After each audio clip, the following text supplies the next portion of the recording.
ülvi duyğu saf arzu. İnsana ucalıq şöhrət deyilmi? Vəfalı dost, yaxşı qohum, yaxşı yar, tükənməz xəzinə sərvət deyilmi? Könül, gəl uymayla təsadüflərə,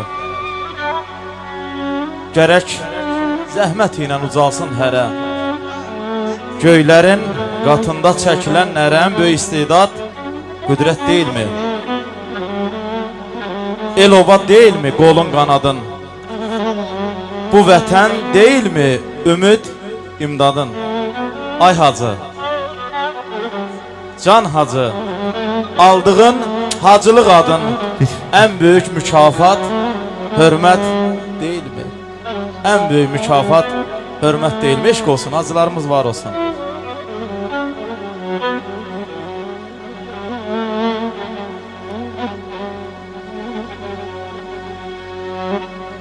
Ne işlənirəm mən giləcirəm,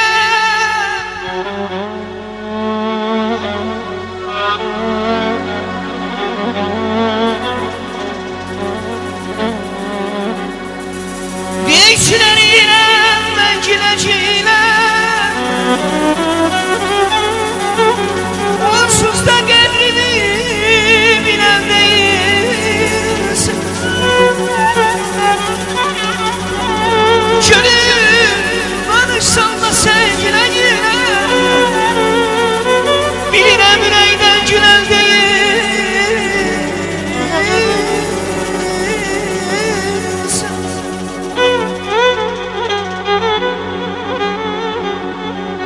İlhamam qəlbimlə basarmayıram, İlhamam qəlbimlə basarmayıram.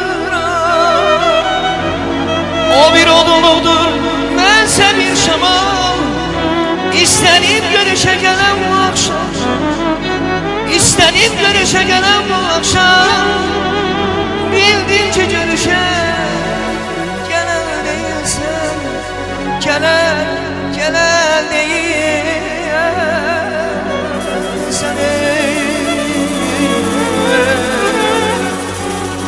İstədim görüşə gələn bu axşam, bildin ki görüşə gələn